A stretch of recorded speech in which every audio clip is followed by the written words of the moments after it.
Здравейте! Ще започна с най-простото. Първият текст от тази книга ще ви го прочета, за да започна от някакви образи и да достигна до едни много прости изводи, които обаче е важно да бъдат направени. Книгата се нарича "Аварийна лента на душата" и първият текст, включен в нея, е озаглавен "Включи на аварийни". Отбиването в аварийната лента е единственият изход от убийствената скорост на живота и последна възможност да избегнем челния сблъсък с небитието. Понякога аварийната лента на душата е тялото, но най-добрата си остава ближната душа. Отбий в нея и включи на аварийни. Дори и аварийна, светлината си е светлина. Привидно е пулсиращ вик за помощ, а в действителност указва пътя към спасението. Какъв е този текст, с който започва книгата? Мнозина знаят, че първият и последният текст в една книга с поезия от класически настроените автори винаги това са двата текста, които са по-специално натоварени. Така и в случая, и аз мисля, че този текст може да бъде разглеждан като своеобразна програма на цялата книга нататък. Това е една книга, която разсъждава първо с много широко разпространени и близки образи от всекидневието. Тя ги ползва, но за да изгради едни разсъждения, които обикновено са парадоксални, за най-съществените неща в съществуването на човека и на първо място любовта. И всъщност най-голямото обобщение, което мога да направя и което така вече отива към упростяване на всичко, но трябва да го направя, е, че книгите, които говорят за любовта, а тази много говори за любовта, може би наистина могат да се разделят на такива, които преди всичко изразяват възторга и радостта на някого от това, че е преживял любовта, ужаса от това, че е преживял любовта, крайна сметка тъгата, че любовта е отминала. И такива, които представляват някаква философия на любовта, някакво мислене за мястото на любовта в рамките на живота. В крайна сметка, такива, които използват любовта като основен метафоричен възел на разсъждението какво е в крайна сметка живеенето и живота. И аз смятам, че, разбира се, тази книга, която Азис е направил, е от втория тип и не се очудвам, че е така. С оглед на книгите, които той е превел и които можете да видите в част от тях, превел и написал в тази витрина. Всъщност, едно от най-хубавите неща на тези представения на автори в този клуб писмена, който Яница прави, е, че освен едно такова представене, в течение на, мисля, цял месец стои тази витрина и всички посетители на библиотеката могат да минат и да се поучудят кой ли е пък този човек и да видят, че някакъв странен човек е превеждал, писал и прочее тези книги. Текстовете, които Азис Таш пишеше още като съвсем млад, в тях имаше също игра с цифри, месеци, сезони и така нататък. Едни използване на тия образи, които са много класически. Но все пак да се върнем към аварийните светлини. Това, което за мен е много важно в този кратък текст в проза, който ви прочетох и който е просто стихотворение в проза, са две неща всъщност в него ме впечатляват. Първото е, че той набляга на това, че аварийните светлини все пак са светлини. Нещо, което много често забравяме. Ние аварийните си ги вкарваме в всекидневната им употреба, те имат някаква функция, утилитарен смисъл и само там ги виждаме, а те всъщност светят. Също И второ, това, че той ни припомня, че те са пулсиращи. Пулсиращи, т.е. веднага свързваме с сърцето и с цялата тази посока. Аварийната лента, разбира се, отбиването от бързия трафик, метафора за спирането в интимното, в разговора, в уединението. Това, което той избегнал да направи, и това за мен не е маловажно, е, че на него той отказва да свърже темата за аварийната лента и аварийните светлини с това, което, примерно, всекидневно българските медии ни съобщават за аварийните ленти. Какво ни съобщават обикновено те? Обикновено можем да прочетем в Off News, Media Pool, Днес БГ или нещо този сорт и да видим по нова телевизия как някой му се е повредила колата или пък детето му поискало да пишка, спрял в аварийната лента, включил светлините на 150 метра, сложил триъгълника и от някъде се появил един тир и ги помлял всичките. Не е това обаче посоката, в която Азиз Таш използва и мисли. По-скоро аз се сетих за това, че примерно в една песен All Too Well на Тейлър Суифт, която не знам дали знаете, но е личност на годината на списание Time, се появява на едно място стиха "Танцуваме из кухнята на светлината на хладилника". И си мислих как всъщност тази поетеса, автор на текстове, много често за нея не се мисли като за поетеса, просто певица, всъщност е намерила един образ подобно на Азиз, който е многозначен и много дълбок. Защото сега някои хора ще кажат, гати, голяма работа, какво толкова има в тази светлина на хладилника. Обаче кой използва хладилника за лампа? И няма ли да се сетим, че всъщност ако хладилника е отворен за да си светим, това значи, че може би продуктите в него ще се развалят. И това ни напомня, както в натюрмортите на фламандските художници за смъртността на човека и прочее, което е голяма тема, разбира се, и на поезията. И после, разбира се, т.е. краткотрайността на човешкия свят. Но дори в тази светлина на хладилника, която е много специфична, го има и има го уникалността, хрумката, че някакви хора са решили това да направят. Но в далечен план стои и идеята, че любовта е храна, че храната участва в любовни акти и така нататък. Аварийните светлини, мигането, обаче той периодично, като пулса, много силно носят идеята за близостта на живота и на смъртта и топтящото сърце в аварийните светлини, като че непрекъснато присъства. Книгата е, разбира се, стихосбирка. Разбира се обаче, както би било нормално за един познавач на арабската и на турската литература и поезия, е една литература, която той прави, която влиза в някакви диалози с тези автори. С кои автори, според мен, най-лесно и най-бързо влиза в диалог? Аз, разбира се, не мога да хвана всички и достатъчно на брой автори и теми, защото не съм чак такъв голям познавач, примерно на Адонис или на другите поети, които Азиз много добре познава.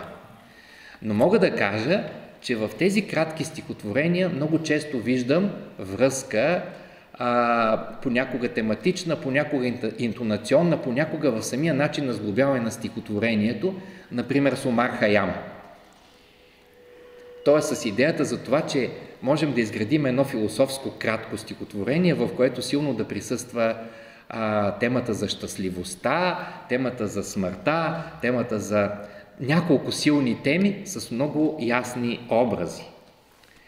Понякога, обаче, той отива дори в диалог с, примерно, Шекспировите сонети или пък, примерно, с някакви съвременни български творци, които правят стихотворения, шаради и стихотворения анекдоти. Най-прочутия съвременен български поет с анекдоти е Петър Чухов и някои от стихотворенията на Азиз отиват натам, в смисъл подобен тип закачки са в тази книга. Аз мога ви прочета едно-две такива стихотворения, но други определено го свързват с една философска традиция, в която е примерно Адонис. Ето сега представете си да речем това стихотворение. Преса засънени тела се казва.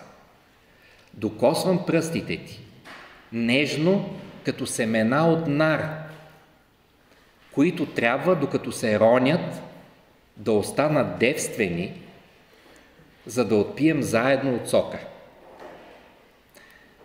Дори само заради факта, че става дума за нар и че по подобен деликатен начин се описва физическата близост, веднага си казваме, това някакси нашата традиция, това и е чуждо. Не е много българско. Какви нарове в България, къде така толкова деликатно ще ги мислим ние нещата, нали? Действително, веднага го свързваме с нещо чуждо. И действително, нар, като се замислите за нар, какво си представяте? Нар и литература. Аз лично, поне съм завършил класическата гимназия, си представям мита за Евридика, да, и изобщо такива свързани с подземното царство митове. Но има култури, в които нара пък е, колкото знам в иранската култура, нара пък е петите, така, началото се полага чрез нара, новата година започва с нара, с броя на зърната се символизират някакви неща. Но може би ще каже нещо повече. За нара ли? Да. Ти си мъж към микрофон. Дали работи? Работи. За нара много обичам нара. И вследствие на дългогодишната ми работа в Истанбул, Турция се явява най-големия производител на нар в света, ако не се лъжа. На стари години, както се казва, едни по-зрели години, се запознах отблизо с културата на нара.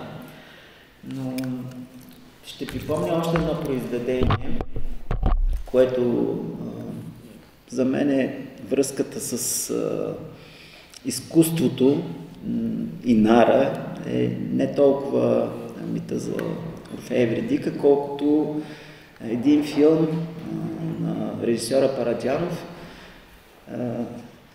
Цветът на нара. Бях силно впечатлен и не просто защото филмът е посветен на един арменски поет, Саят Нова, заради самия филм. И според мен там заслугата е изцяло на режисьора. И ще откриете този образ в други мои произведения, вече и в пряк текст. Тук няма да го откриете, но ще издам една голяма тайна или малка, или не знам каква, че е на финала си едно друго мое произведение, един роман. Тоест, това ще може би доста по-сериозно като обем. Като обем, като обем, разбира се, веднага успях да се поправя. Няма по никой начин, не искам да намаля цената на тази вечершната книжка. Много и се радвам, още повече, че са минали наистина цели 7 години от предишната и отдавна и е било време да види бял свят, за което благодаря на издателство Аквариус. По някакво чудо се появи всъщност тази стихосбирка. В последния момент, нали, аварийната лента там успя да удари едно рамо и за самото издаване на стихосбирката. Затова силно препоръчвам да ядете нар, докато четете. Макар че трябва много внимателно да се яде нар, защото има така един взривяващ момент, когато не сте достатъчно внимателни и зърната на нара се пръскат. Просто има една много красива експлозия, която може би в кинематографията да е така ефектна, но върху дрехи, светъл цвят, книги не се препоръчват в околовръст, но аз в един, ето вижте сега високото и ниското. Най-високото е Персефона, която тя как е принудена да стане съпруга на Хадес. Ами той дал един нар, тя си помислила да плод някакъв ще хапна. Ама всъщност, хапвайки от него, край. Обещание. Най-ниското, действително и по българските пазарища може да се купи оцет от нар. Има сос от нар, който е... и така нататък, дали? Тоест нара сведен до нещо съвсем утилитарно и същевременно екзотично, идещо от турската. Също е символ на плодовитостта. Нарът си е един безкрайен източник на вдъхновение, ако ме питате. Даже са много малко наровете в тази стихосбирка. Но, разбира се, това е само един от многото символи и може би ако разположим някакъв такъв нар в аварийната лента, това също ще е стръв за тези, които прилитат с големите скорости. Аз поне споменах, ето да видим и другата посока. Значи едната посока е тази, абсолютно философската посока, с едни символи, които са митологични, архетипни и така нататък. Има не малко. И там всички ще изпитаме онова удоволствие, което имаме, когато четем класически текстове, големи източни поети и така нататък. Обаче има вътре в книгата и текстове, които също са философски, но са по-бързи, всъщност, не са точно за аварийната лента и където можем да видим някаква прилика, според мен, с Петър Чухов и подобни творци. Аз не казвам, че е повлиял Петър Чухов на Азис, а просто, че Петър е, да се каже, нещо като емблемата за... Писахме по едно и също време с Петър Чухов. Емблемата за подобен. Аз също се припознавам, между другото, така че много е ценно да поканиш критик на подобно събитие, защото много от поетите нямат яснота за текстовете си. Действително е така. Когато критик провиди, той успява да открие връзки, които са били на подсъзнателно ниво. И поетът дори не си е давал сметка, че това може би е някаква много такава фина форма на плагиат дори. Не, няма предвид това в никакъв случай. В хубавия смисъл на думата. Не, по-скоро това е някаква взаимно индуциране да се направят такива бляскави фойерверки. Ето сега ще ви прочета едно двустишие. То е много адекватно на сезона, защото се казва черен петък. Да, черния петък беше много скоро. Даже някои магазини още са в черния петък. Те ще продължат така до март месец. Но стихотворението на Азис от книгата гласи следното. Твой съм до изчерпване на количествата. Много леко, бързо и всъщност доста... И дори е посветено на един абстрактен образ, наречен неделя. За да има още един допълнителен пласт към петъка.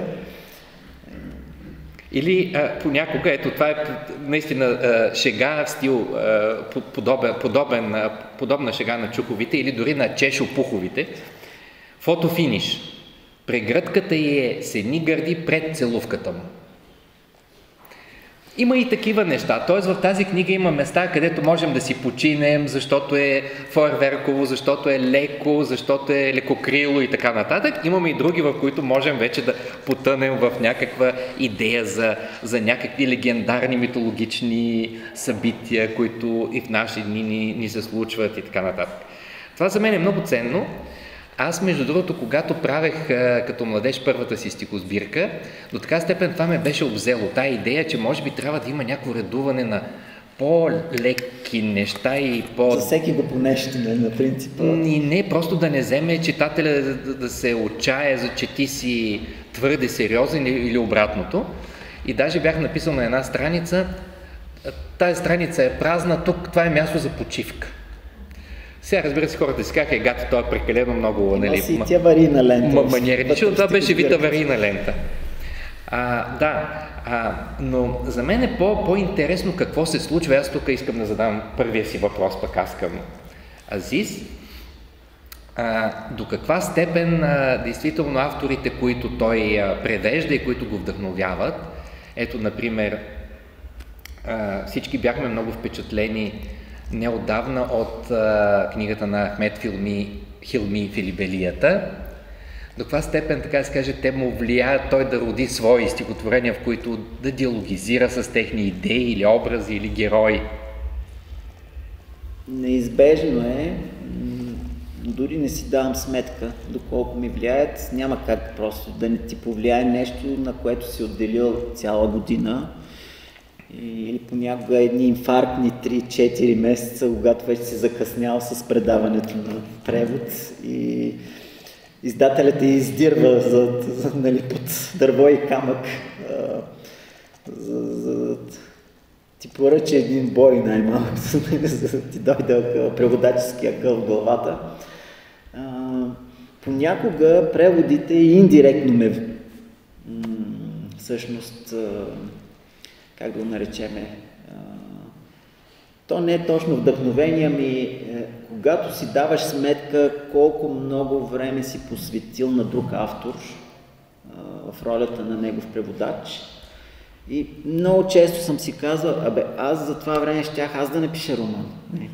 Докато нали, превеждам романа на колегата Хикс и много пъти съм се отказвал и съм се заричал да прекратя преводи, които са прекалено дълги, не и на поезия.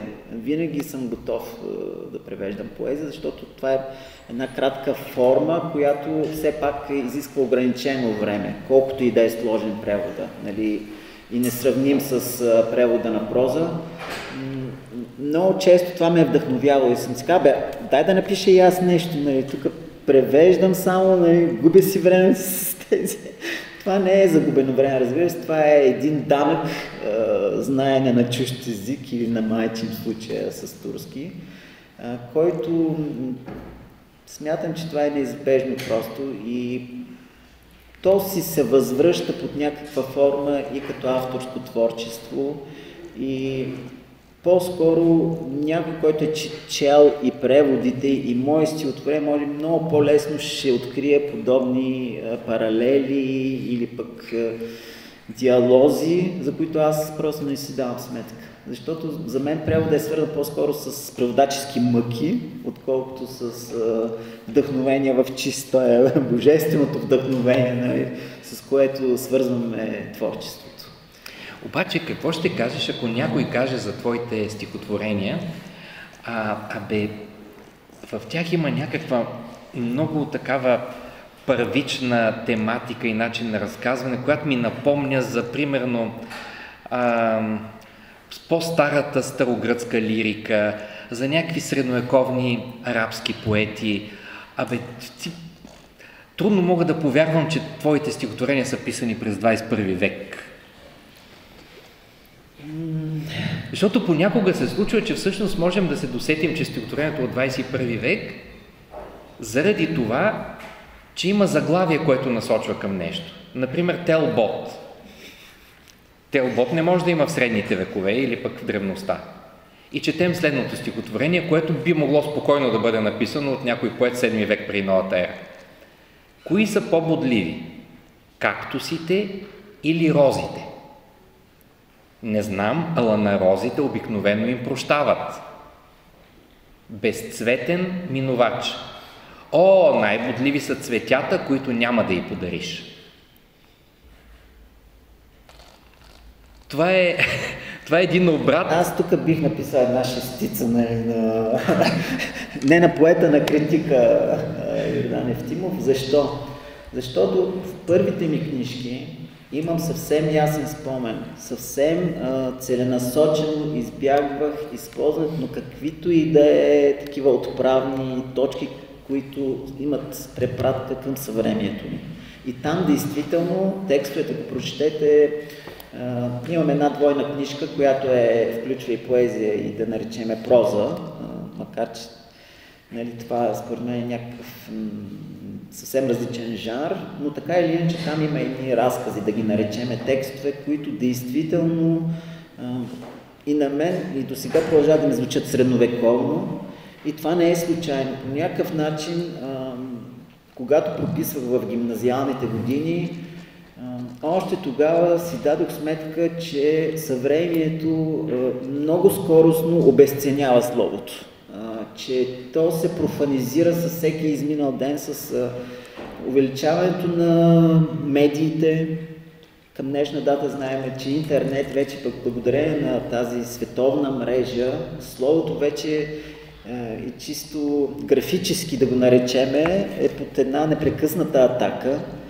И тази профанизация на мен никак не ми беше по вкуса. Защо? Защото аз пък винаги съм свързал словото с свещени текстове. Затова още в гимназията, аз си спомням, че тогава все още нямаше качествен превод на Корана, с каквото беше налично ги издирих. Писах до едно библейско училище, тогава в зората вече на демокрацията 90-та година. Случайно попаднах на едно съобщение, че раздават безплатни библии, нали, на английски език. Тогава бях в езикова паралелка в Смолян. Та пратих до Виена специално писмо да искам такава бройка и още в гимназията аз се запознах с основните, да го наречеме, световни религии. С идването ми като студент в София, това беше 90-ти, айде да не казваме годината, но тогава беше един бум на всякакви секти, учения, които до тогава заради желязната завеса не бяха успявали да пробият в България и се състезаваха за душите тук на българските граждани. Аз бях, в първите ми курсове посещавах кришнари, адвентисти, всичко, което Софийския религиозен пазар предлагаше по това време, да го наречеме, протестанти. Още в училище имах преподаватели мормони, още оттам всъщност стартира Бахаи, идваха в Смолян. Ние като английска паралелка им бяхме първите, така да го кажем, първият таргет в града, хората, които знаят английски.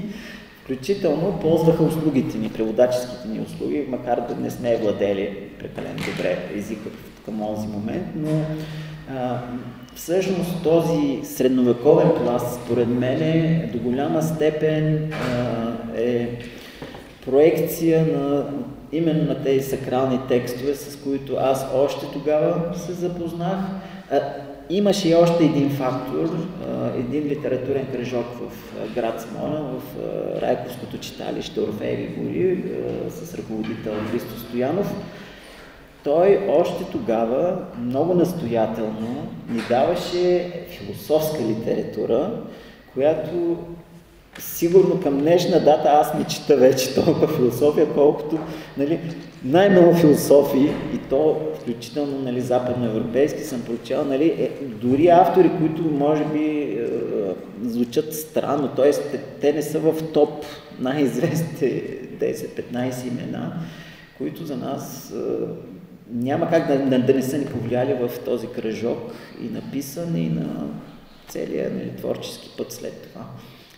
С благодарност изпомням тая настоятелност, с която, вследствие на което съм чел Ото Вайнингер и Киркегор и други автори и философи, с източните, да ги наречеме, вече на ниво университет. В университетските ми години, вече в арабистиката, като част от учебната програма и, разбира се, интереса, който вече може да бъде задоволен на оригиналния език, доколкото, разбира се, може човек да се справи с арабски и да се похвали, че може да чете в оригинал тези произведения, но това неминуемо въздейства върху такъв натюрел, като може да го наречеме, да не забравяме все пак и чисто етнически и религиозно, макар и в България има микс от много интересни културни взаимодействия и аз съм имал много странно детство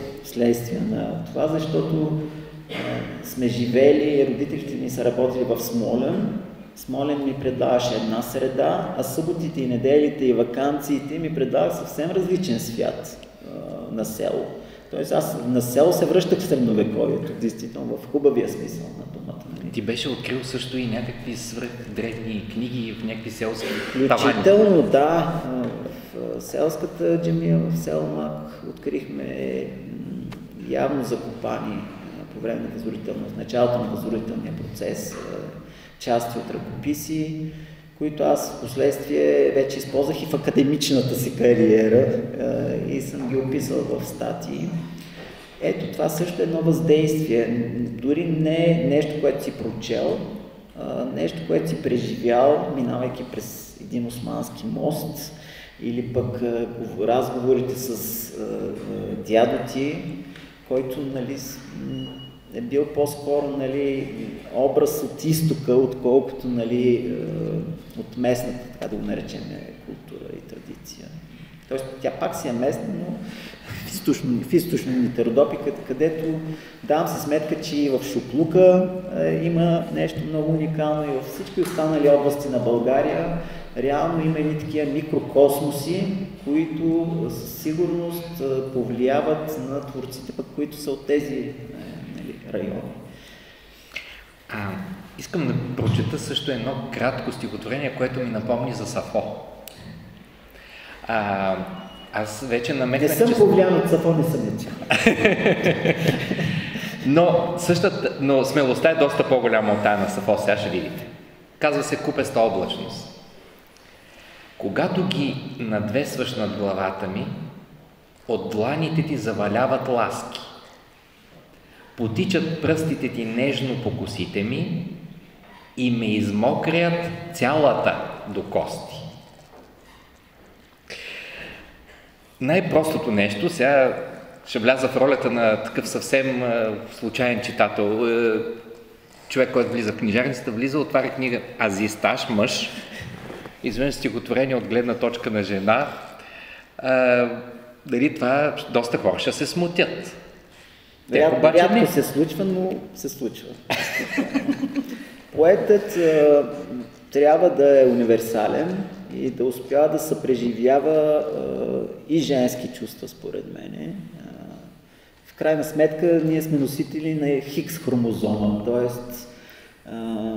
ние сме 50% женски продукт, в крайна сметка. Това не трябва да се неглижира, така да го наречеме.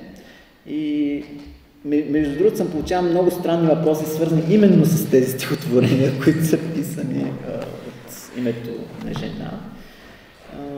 Това е, разбира се, ето в турски няма родове. В турско и нямаме проблем с кой го е писал, защото той и тя са едно О в турски език. И това може би също по някакъв начин да е повлияло в случая. Тоест аз да се чувствам еднакво добре в мъжки и женски писателски води, да го наречеме. Аз се възхитих много на това стихотворение, защото има все пак един български поет, който е направил нещо подобно. Дебелянов има подобно стихотворение, в което е описано как една жена преживява любовния акт. Жертвоприношение. Велик текст. Така че, но все пак са малко. Особено българските поети, които си позволяват така женската гледна точка. Тук съм отворил едно тристишие, което пък ме подсети за разни други старогръцки поети, които ти пак ще кажа, че не си чел. То не е, аз нямам предвид, че си чел.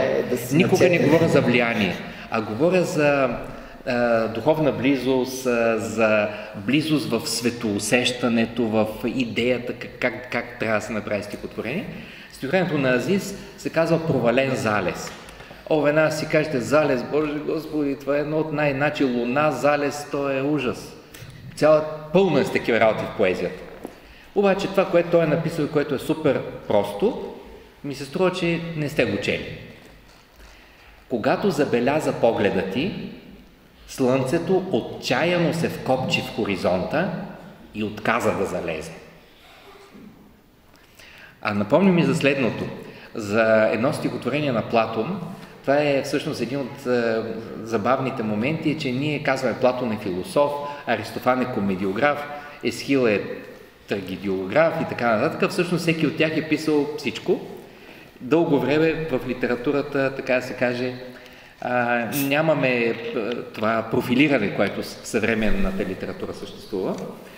Платон има едно четиристишие за целувката, което е част от антология Палатина, палатинската антология, един сборник с текстове на гръцки поети от 15 века. На български една подборка от тази антология преведе Стефан Гечев преди години. И там е включено и това на Платон. То гласи следното. Подобно е и също време много различно.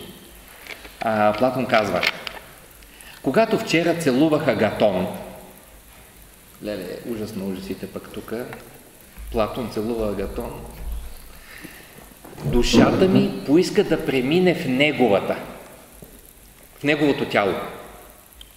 Но когато достигна до крайчеца на устните, оплаши се и се върна обратно назад в капа.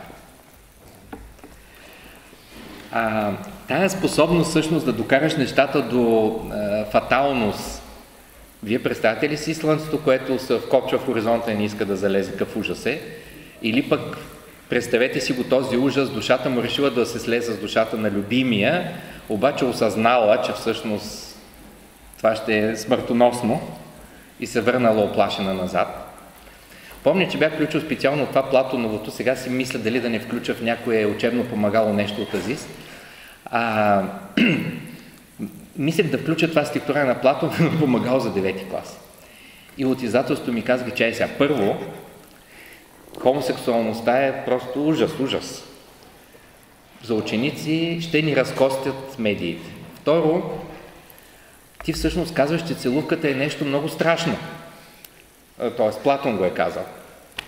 И аз викам, ама то е така, бе, хора. То когато си влюбен и целуваш, наистина си е страшно.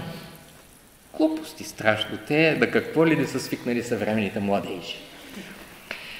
И така, общо взето ми изхвърлиха стихотворението, но...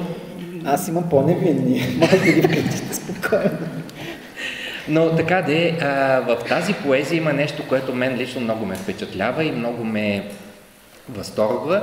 И то е, че тя е способна да каже някакви такива много възвишени, силни неща.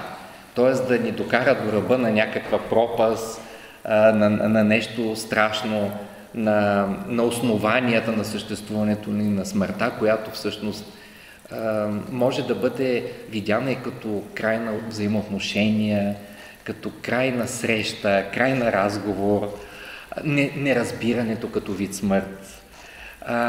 Неразбирането, че в думите се крие много по-голям потенциал, от който обикновено влагаме. Нали, има стихотворения, в които има етимологизиране или пък... Винаги.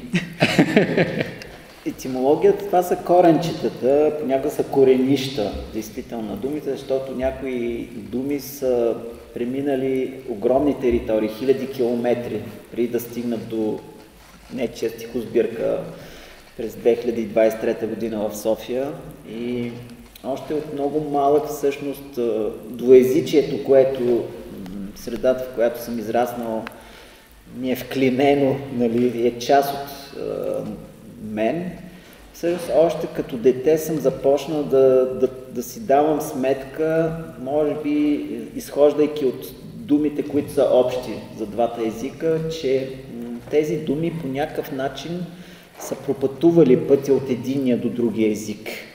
И това нещо се е случило това е едно огромно приключение. И изобщо мисля, че и при думите има една модерна дума survivor, т.е. една конкуренция, кои думи да достигнат до съвременния ни живот. И може би най-силните, думите с най-висши вибрации са успели да се промушат, нали, през столетията, през хилядолетията и по някакъв начин да оцелеят, за да може да ги използваме ние и днес. Колкото и да се мъчим да ги профанизираме, има една изходна вибрация, която им е зададена от Бог. Независимо как ще го наречем, Аллах, Яхве и така нататък. Тази вибрация явно ще е до края на света ще продължава, колкото и ние да се мъчиме, нали, да провалиме словото и езика. Между другото, много поети съвсем така целенасочено се опитват, според мен, особено постмодерните поети. Това е понякога и самоцел, понякога прекаляват с играта с думи, измъчват думите, някои думи дори се чуят как оцеляват, нали, всичките, нали, изтезания, които са претърпели следствие на наши колеги. Тук аз имена няма да споменавам, разбира се, политкоректно ще замълча, но трябва да се отнасяме с по-голямо уважение към словото и да не забравяме всъщност, че Господ учи Адам на имената, на думите за всеки един обект. Тоест, когато нещо...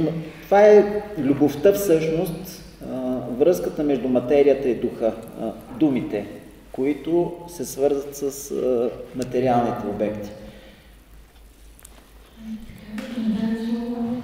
Говорим за древността, за философията, за Платон, но така прошетнах и той ми разреши, така да се каже, да го кажа аз този въпрос за математиката. Тя също идва от древността, тя е много силно застъпена още от твоите предходни книги. Преди няколко дни четох една сбирка на един поет, Дънжан Шестипеков, който също се основи някакви математики, формули. Но твоята математика като че ли ти е както първите стихотворения с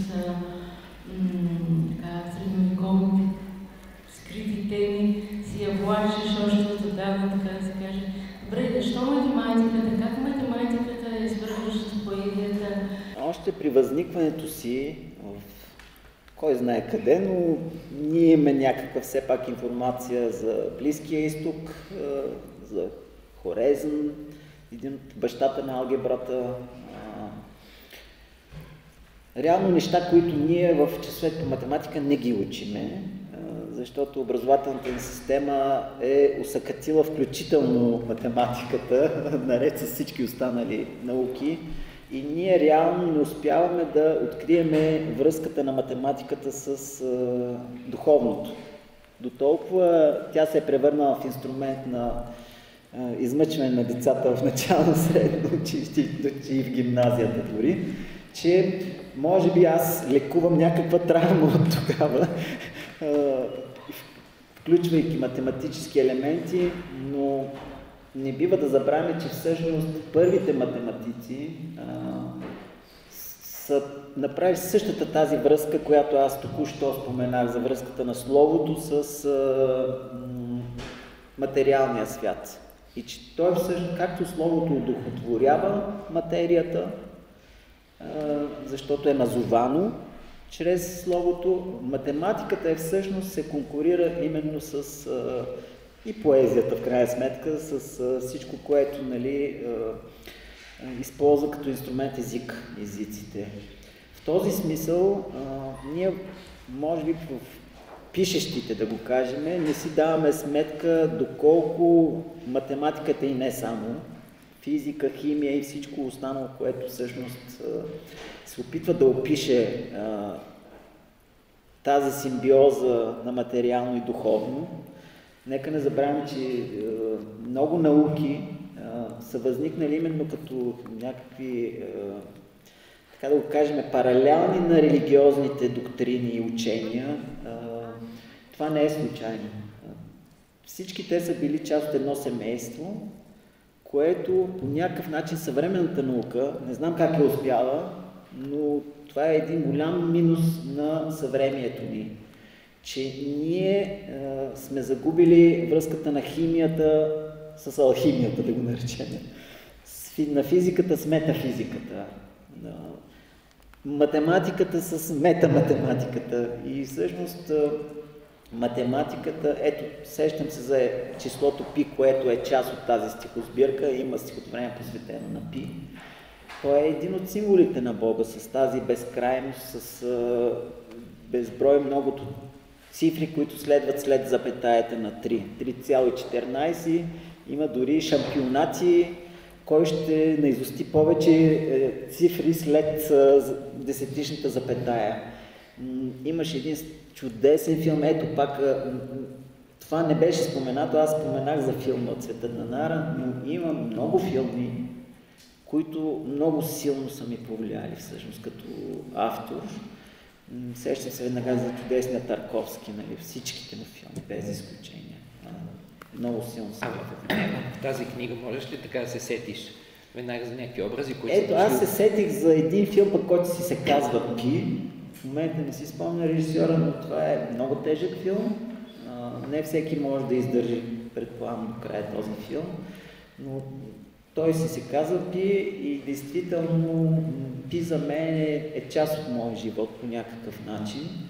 Включително имаше един момент и мое лично запознанство, в което това беше мой приятел.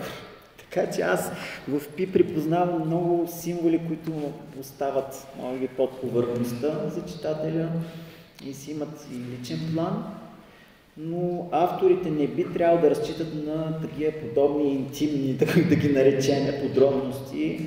Словото, което те предлагат във вид на книга, трябва да бъде максимално, да го наречем, достъпно, поливалентно, да има всяка буквичка понякога да има кукичка, с която, нали, да превземе на абордаж, да го наречем, читателя. Тоест, поне една буквичка от едно стихотворение да се хареса на четящия. И ето, понякога една буквичка е посвещението на едно стихотворение, в случая Лудолфовото число Пи. Значи всъщност ние, които сме днес тази вечер тук, вече знаем, т.е. вече имаме начало на наш си таен език. Ако някой път решим да си говорим за Азис и никой друг да не ни разбере, освен ние, които сме били тук, ще говорим за Пи. Срещнах Пи, знаеш ли какво ми каза Пи и така нататък, това е Азис. Има едно стихотворение, което аз за себе си наричам терористично шпионско стихотворение. Всъщност то е най-любимото ми от всички. И мисля, че вече е крайно време да го прочета и ти да кажеш до каква степен си имал предвид наистина терористичен акт. То се казва "Претърсвам пропаста". И според мен всъщност това е една от най-добрите дефиниции, може би и за литературата изобщо, но може би за други неща. Гласи следното: ако е с двойно дъно, ще се върна и за теб. И всъщност да добавя, че има и графичен момент в стихотворението с две линии, които като минимум могат да бъдат възприяти като двете дъна. И това стихотворение е пример за това, че много текстове, точно както с думите, които, нали, водят тази битка за оцеляване, понякога и някои стихотворения претърпяват, пък било то и съвсем така минималистична и графична промяна. В случая с това стихотворение, с тези линии е такъв. Те се появиха в последния момент. Може би при третите корекции на стихосбирката просто ми хрумнаха, че биха могли да се появят и чисто графично. И много се радвам, че ти е харесало.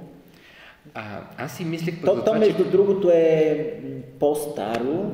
Има много малко наброй стихотворения, които аз ги използвах както при подквасването, нали, с една лъжичка кисело мляко, както Настрадин Ходжа се опитал да подкваси цяло езеро нали, с идеята след това да забогатее, като продаде киселото мляко, нали, от езерото. По подобен начин има няколко стихотворения, които подквасват и по някакъв начин дават тази идея, че тази стихосбирка си има своите корени, включително и в предишни мои книжки, но тези корени са малко по-дълги. В смисъл, те не са просто прехвърляне на текста от едното книжно тяло в другото, реално, ето тези две линии вече са допълнителни коренчета, които това стихотворение е пуснало и в това книжно тяло. Може би е редно да те попитаме най-простия въпрос, поне стана дума за това, че книгата е юбилейна. В какъв смисъл е юбилейна? Как така? Сеща на текната възрастта на човека. Юбилей. Ама защо? Да го избегна, ама сега това има и търговски момент с юбилеите, нали? Юбилеите продават по-добре, нали? Те са като черните петъци. Юбилея си е един черен петък, ако ме питаш мене, нали? Какъв беше въпросът? Каза, че е прост само. Въпрос е най-сложен за отговаряне. Да, в смисъл, решил си юбилея да го отпразнуваш с книга, която е до голяма степен за любовта. Защото смяташ... според мен е идеалната аварийна лента на душата и всъщност тя може би най-бързо лекува, може най-бързо да те вкара в гроба, нали? Това е с мънички букви, там да не си личи най-отдолу на договора, който подписваме с живота. И си дадох сметка, докато говореше, нали, в първия по-дълъг абзац, че в най-първата ми стихосбирчица, тя беше издадена още докато бях всъщност в гимназията, това бях стихове от гимназията, всички. Там ще откриете много стихотворения за смъртта. Много от стихотворенията са философски. И някак си не съм си представял тогава, че след време ще пиша за толкова несериозно нещо като любовта, нали. Но явно с нали, нарастването на математическите, нали, математическата геометрическа прогресия, в някакъв момент те кара да осъзнаеш, че всъщност любовта може би е квинтесенцията на нашето съществуване. Нашето съществуване като начало си е продукт на любовта и това включва и смъртта включително. Тоест, това е идеалният начин да завуалираш всъщност всички теми, защото любовта ги съдържа по някакъв начин, както белият цвят съдържа останалите цветове. И любовта най-много продава, освен всичко това, нали? Любовните стихотворения се харесват най-много. И аз си ги харесвам най-много. Освен всичко друго, поезията има един огромен бонус в сравнение с другия тип текстове, така да го кажем, че поетите използват като троянски коне стихотворенията си, за да очароват четящите. Те по някакъв много кратък начин, всъщност с минимални, да го наречем, усилия, за които обаче се изисква огромен талант, разбира се, да успееш да проникнеш под кожата на човека, който се е излъгал да прочете това стихотворение и всъщност постоянно моя живот се променя, когато някой прочел мое стихотворение, ми върне топката, да го кажем, просто сподели с мене, нали? Как му е въздействало. Това е огромен източник на енергия, понякога е смисъл, когато човек е особено отчаян и губи смисъл от нещата, които върши, и си казва, защо изобщо си правя труда, защо трябва, нали, с това да се занимавам, като това е губи време. И една такава, нали, обратна връзка, която ще получи от човек прочел негово стихотворение, може да му направи деня, както се казва, може и годината, може и десетилетието. Понякога едно стихотворение променя напълно съдбата на човек, защото човека, дори да не е посветен на този човек, след като е прочел това стихотворение, става част от твоя живот. И действителност, ако семенцето, което си заложил в това стихотворение, наистина е заредено с позитивна вибрация, тя под някаква форма се връща към тебе, като променя живота ти за добро. Така че това трябва да е, според мен, носителите на словото, будителите. Това, че се намираме днес, аз искам да благодаря и на Националната библиотека Кирил и Методий. По някакво стечение на обстоятелствата се оказа, че на един ден сме родени, нали? И вие празнувахте на 7 декември. Ние сме родени на 10 декември, Ама празнувахте на 7, значи в моя чест, специално тая година сте празнували по-рано. но Сега ти смяташ, че като премиерата в Националната библиотека ставаш национален поет? Като минимум, сега, аз съм многонационален поет и си спомням едно друго четене, което беше при много години в Конгресната библиотека. И аз да се изфукам, че съм имал четене в Конгресната библиотека в Вашингтон. И само ще кажа, че тук се чувствам по-уютно, отколкото в Конгресната библиотека в Съединените щати. Но... Те са ремонтирали след това, бъди сигурен. Но понеже стана дума все пак, че издателството е Аквариус, кажи си ти, а след това да поканим и Дария, защо реши да публикуваш тази стихосбирка в това издателство? Тук имаше пак пръст, според мен, съдбата, да наречеме, по божествено стечение на обстоятелствата. Имаше представено на друго издание на издателство Аквариус, което беше посветено на 25 години от смъртта на Биньо Иванов. И всъщност в програмата на читалището, което беше домакин, едновременно бяха решили да е двоен повода и двойно представянето, и част от вечерта всъщност аз представях моето си творчество. И по това щастливо стечение на обстоятелствата пътувахме с Дария до Кюстендил и обратно заедно, и всъщност това се случи, ако не се лъжа, 2 дена преди крайния срок за кандидатстване по програма Помощ за книгата. И в последния момент, значи не знам тя как е успяла за толкова кратко време да комплектува всички документи, които се изискват по тази програма, но аз просто мернах с крайчица на окото, че имаше, ако не се лъжа, 7 Excel таблици, които трябва да се попълнят за това отрицателно наистина време. Просто шапка и свалям, че го направи за този период от няколко дни само, с който разполагахме, за да кандидатстваме по тази програма. И всъщност съм благодарен на Биньо Иванов, че той всъщност по някакъв начин стана такъв, как да го кажем, сещам се има една така традиционно вярване, че и след смъртта човек продължава да върши добро, и пример за това са, един от примерите, ако е написал книга, между другото. И когато дори да е си починал, ако някой прочете тази книга и тя стане повод той да извърши нещо добро, реално ти получаваш червена точка, така образно казано, и въпреки че вече си починал и си сред мъртвите, други строят чешми, и ако някой задоволи жаждата си по същия начин, ето в случая едно представяне на Биньо Иванов стана повод